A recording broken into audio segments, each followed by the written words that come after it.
So this rather impressive little thing is a Pioneer XR P500 from approximately 1989/1990.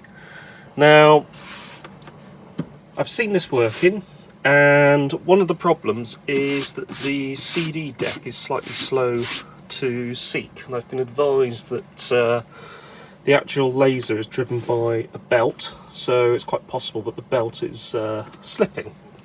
So what's quite nice about it is it's all quite modular. It looks like, just feeling around, you've got 4 screws holding this top on, which then gives you access to the CD mechanism rather than having to strip down the whole unit. So that's quite a nice little feature.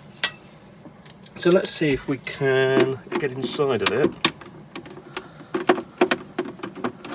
There's 1, 2,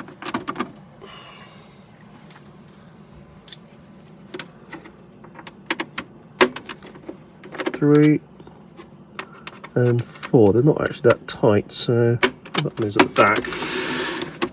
Just grab that one out.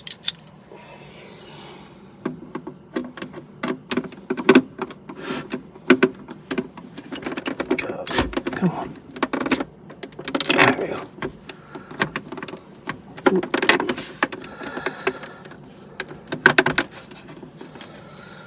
There we go. So there's 1 and 2. Obviously 3 and 4 on the other side. So we just need to remove those.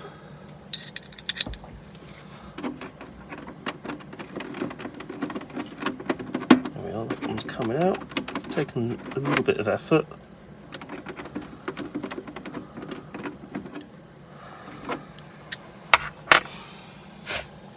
Let's try this one just to prise it out slightly. Oops.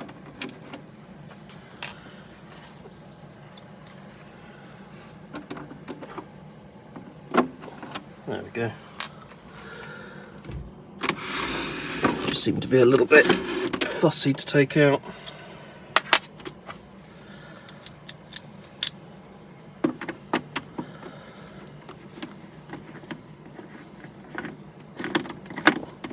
That one's just spinning for some reason. Not to worry. Let's see if we can coerce it out from the side.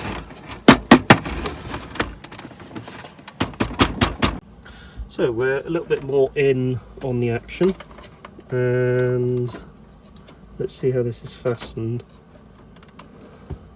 Ow. Grease. I have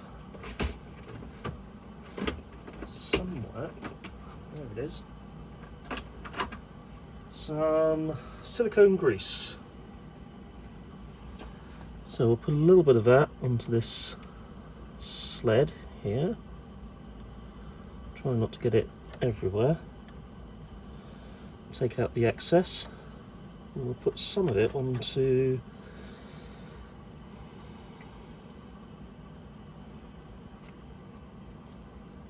the tray mech as well.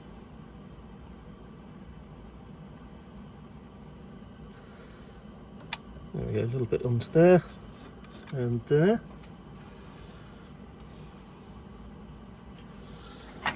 And we'll also put some onto there as well.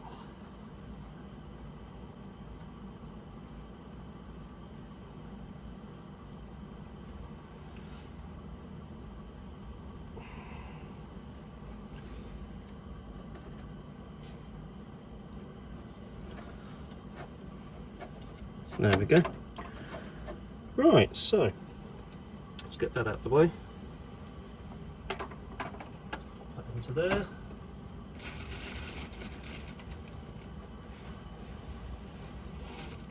Now we need to realign this. So to do that, we're going to go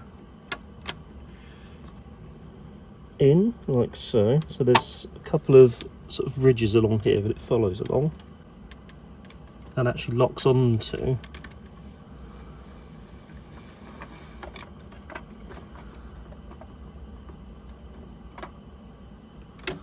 Onto there. So I might need to resync that with the power on.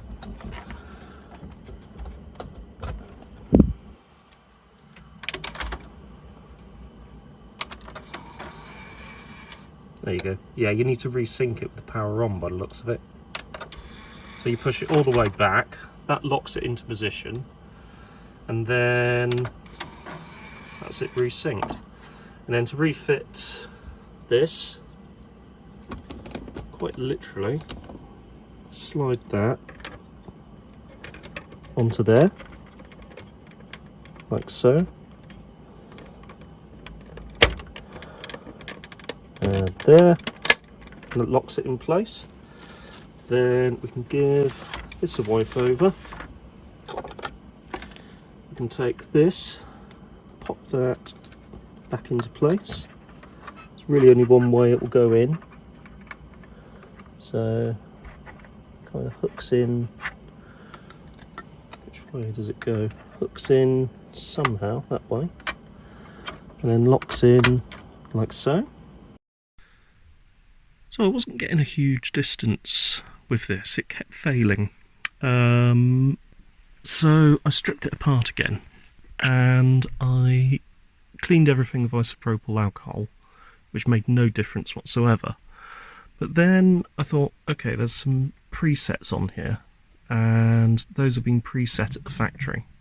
Obviously assuming that you've got something that is completely brand new, that hasn't aged at all.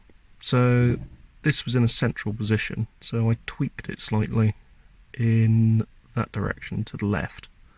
It's labelled TR balance. I'll take a look at the circuit service manual in a bit to see what that actually does. But after doing that, any CD that I put in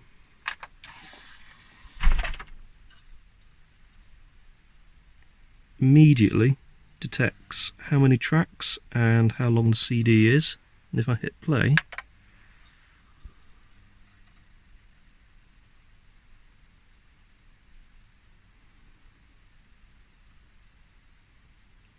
it's going to be this one that it doesn't do it on. Oh yeah, there it goes. It might take a little bit of time to find the track. That's mainly because of the scratches on the CD itself, but pretty much almost immediately it starts playing. If I do the fast forward search hold,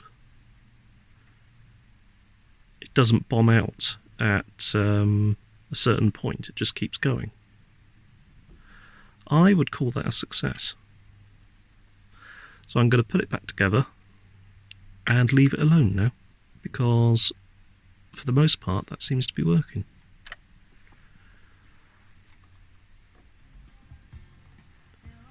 Yep, still doing the job.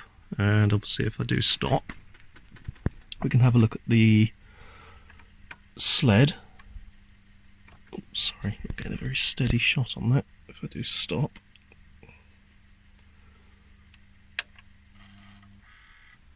yeah, no problems at all.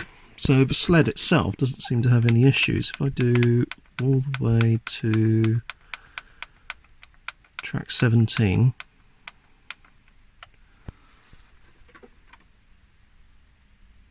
oh, sorry, that's very shaky. Okay, that's better. There it goes. And it's playing. Yeah. Interesting. But yeah, I'd call that a win. Anyway, thanks for watching.